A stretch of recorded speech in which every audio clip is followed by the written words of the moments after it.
Regulasi perdagangan internasional. Perdagangan internasional adalah suatu perdagangan yang dilakukan oleh penduduk suatu negara dengan penduduk negara lain atas dasar kesepakatan bersama.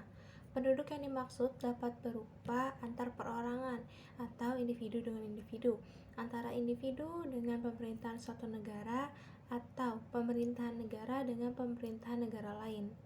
Perdagangan internasional ini dapat berdampak pada sistem ekonomi, sistem sosial, bahkan sistem politik. Regulasi perdagangan internasional di dalam bidang tarif. John G. Harter dalam Tariana Sunandar bahwa yang dimaksud dengan tarif adalah pajak yang dikenakan atas barang yang diangkut dari sebuah kekuasaan politik ke suatu wilayah lain. Pajak ini khususnya atas barang yang diimpor dari wilayah kekuasaan politik yang satu ke wilayah yang lain, atau tingkat pajak yang dikenakan atas barang tersebut.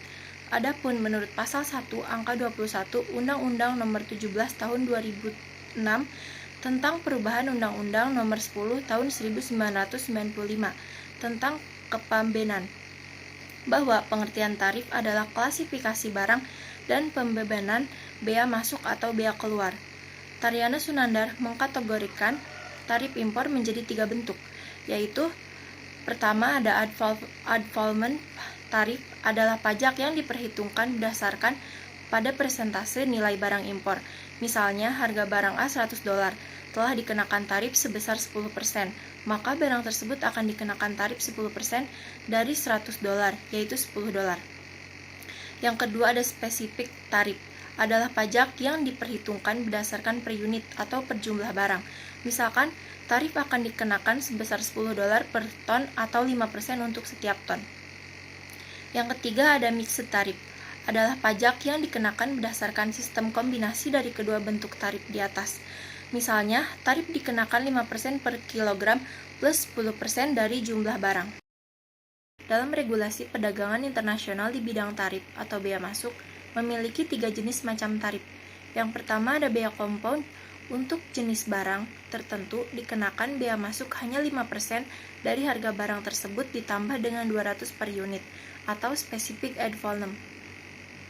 Yang kedua ada bea volume, pembebanan pungutan bea masuk yang dihitung atas dasar persentase tertentu terhadap nilai barang impor. Misalnya, tarif bea masuk mobil mewah adalah 200% harga mobil itu misalnya $5 juta AS dan dengan kurs rupiah 10.000 per 1 as, sehingga harga mobil itu di pasar dalam negeri 50 miliar.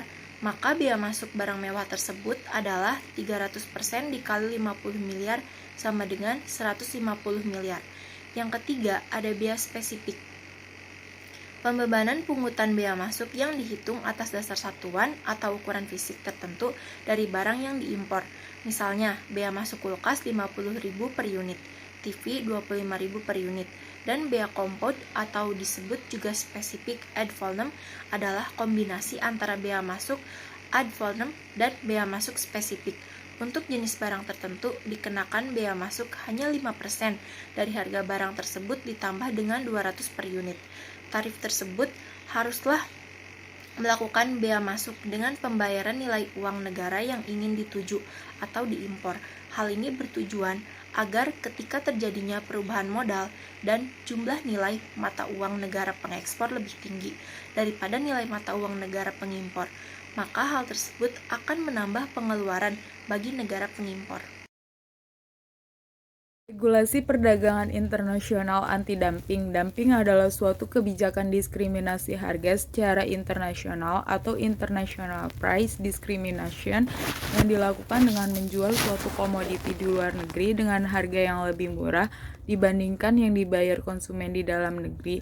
Pelaksanaan politik dumping dalam praktik perdagangan internasional dianggap sebagai tindakan yang tidak terpuji atau bisa disebut dengan unfair trade, karena dapat merugikan negara lain sesuai ketentuan WTO. Bagi negara yang dirugikan dapat mengambil tindakan anti-dumping, duties, atau tindakan anti-dumping. 3 tipe dumping. Pertama, persistent dumping, yaitu kecenderungan monopoli yang berkelanjutan atau continuous dari suatu perusahaan di pasar domestik untuk memperoleh laba maksimum dengan menetapkan harga yang lebih tinggi di dalam negeri daripada di luar negeri.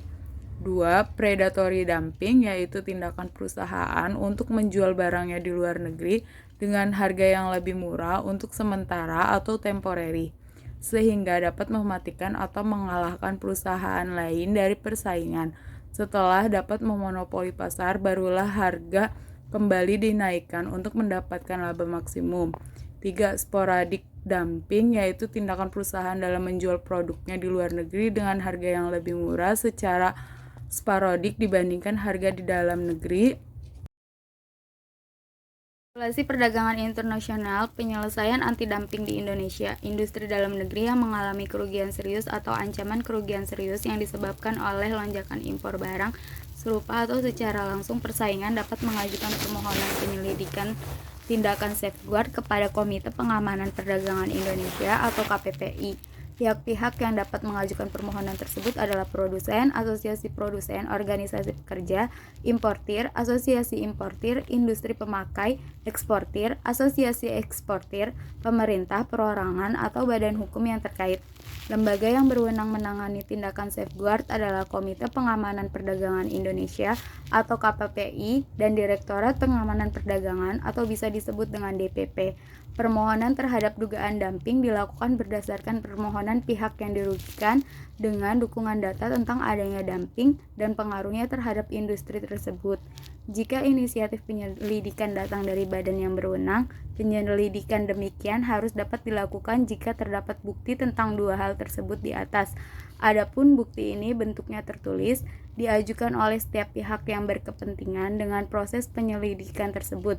Apabila suatu negara menemukan bukti-bukti positif bahwa suatu produk tertentu adalah dumping, negara tersebut dapat mengenakan biaya masuk anti-dumping dan biaya masuk tambahan atas produk tersebut. Berdasarkan keputusan Presiden Republik Indonesia Nomor 84 Tahun 2002 tentang tindakan pengaman industri dalam negeri dari akibat lonjakan impor. Pasal 3 ayat 2 menyatakan untuk mempermudah proses penyelidikan, permohonan harus melengkapi data sekurang-kurangnya memuat sebagai berikut: adanya identifikasi pemohon, adanya uraian lengkap barang terselidik, uraian lengkap barang sejenis atau barang yang secara langsung bersaing, nama eksportir dan negara pengekspor dan atau negara asal barang, industri dalam negeri yang dirugikan, informasi mengenai kerugian serius atau ancaman kerugian serius, informasi data impor barang terselidik, adanya subsidi. Subsidi adalah bantuan keuangan yang diberikan oleh pemerintahan baik secara langsung maupun tidak langsung kepada perusahaan, industri, eksportir, atau setiap bentuk dukungan terhadap pendapatan atau harga yang diberikan secara langsung atau tidak langsung untuk meningkatkan ekspor atau menurunkan impor dari atau ke negara yang berkembang. Menurut perjanjian subsidi yang terdapat dalam pasal 1 ayat 1 Agreement on Subsidies and Countervailing Measures, subsidi adalah kontribusi finansial yang diberikan oleh pemerintahan atau badan pemerintah atau badan swasta yang ditunjuk oleh pemerintah yang melibatkan penyerahan dana secara langsung atau penyediaan barang oleh pemerintah selain infrastruktur umum atau pembelian barang atau pembayaran oleh pemerintahan pada mekanisme pendaan. Di samping semua bentuk income dan free support juga merupakan subsidi bila tindakan itu menguntungkan.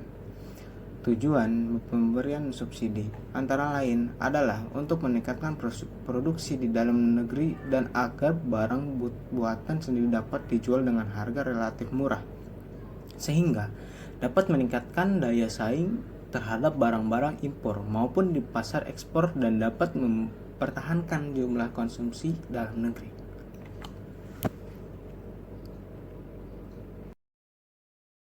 Regulasi perdagangan internasional, kuota subsidi yang dibatasi. Dalam hal kuota subsidi ini, merupakan salah satu prinsip perdagangan yang diatur dalam GATT, adalah prinsip persaingan yang adil atau fairness principle. Untuk menciptakan persaingan yang adil, GATT menetapkan ketentuan-ketentuan diantaranya adalah pembatasan pemberian subsidi terhadap produk ekspor. Tujuannya adalah untuk pengurangan substansial atas tarif dan hambatan perdagangan lainnya, dan penghapusan perlakuan diskriminasi dalam perdagangan internasional.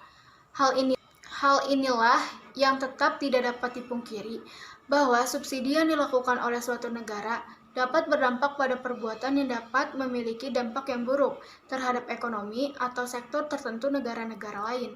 Karena kuota subsidi sendiri memiliki 4 macam, yaitu 1. Kuota mutlak atau yang disebut absolut atau unilateral quota, yaitu penentuan kuota secara sepihak. 2. Negotiated atau bilateral quota, yaitu penentuan kuota menurut perjanjian antara kedua belah negara pengimpor. 3. Tarif kuota, yaitu pemerintah mengizinkan pemasukan barang ke dalam negeri dengan jumlah tertentu dengan tarif yang diturunkan selama jangka waktu tertentu. 4. Missing kuota, yaitu campuran dari ketiga macam kuota tersebut, di mana pemerintah mengizinkan barang atau komoditas tertentu masuk dan dalam jumlah tertentu melalui suatu perjanjian dengan negara mitra dagang dalam jangka waktu tertentu.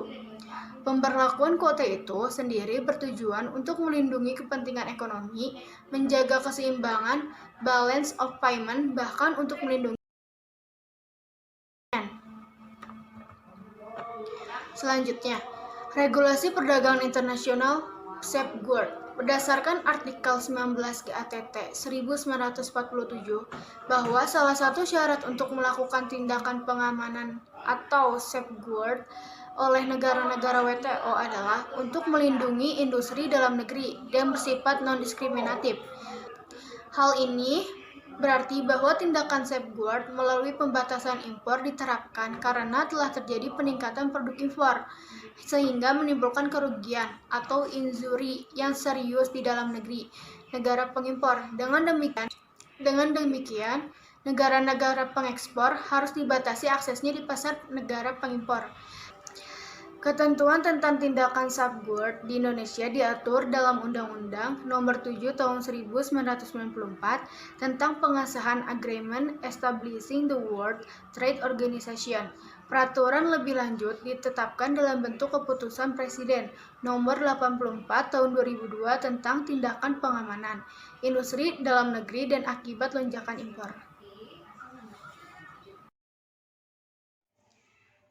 Regulasi perdagangan internasional, perlindungan industri dalam negeri melalui tindakan Safeguard World Trade Organization. Dalam ketentuan umum, persetujuan tindak pengamanan yang diatur dalam artikel 19 of GATT 1994, Agreement on Safeguard, dinyatakan bahwa perjanjian Safeguard menerapkan peraturan untuk pelaksanaan tindakan pengamanan yang harus diartikan sebagai tindakan yang diatur dalam artikel 19 GATT 1994. Penerapan tindakan pengamanan dimaksudkan untuk melindungi produk industri dalam negeri dari lonjakan atau membanjirnya produk impor yang merugikan atau mengancam kerugian industri dalam negeri. Pengaturan Safeguard mengacu pada artikel 19 GATT sebagaimana disempurnakan dengan Agreement on Safeguard 1994. Tindakan pengamanan juga diatur dalam sistem hukum Indonesia dengan Kepres nomor 84 tahun 2002 tentang tindakan pengamanan industri dalam negeri dari akibat kebijakan impor. Kebijakan penerapan tindakan pengamanan atau safeguard oleh negara pengimpor dilaksanakan melalui beberapa tahapan antara lain melakukan penyidikan dan pembuktian, menentukan adanya kerugian atau ancaman kerugian, dan penerapan tindakan pengamanan. Dengan dilaksanakan persetujuan di bidang safeguard, maka setiap negara dapat menerapkan tindakan pengamanan terhadap produk domestiknya apabila industri dalam negeri tidak mampu bersaing sehingga mengalami kerugian serius sebagai akibat membanjirnya produk impor.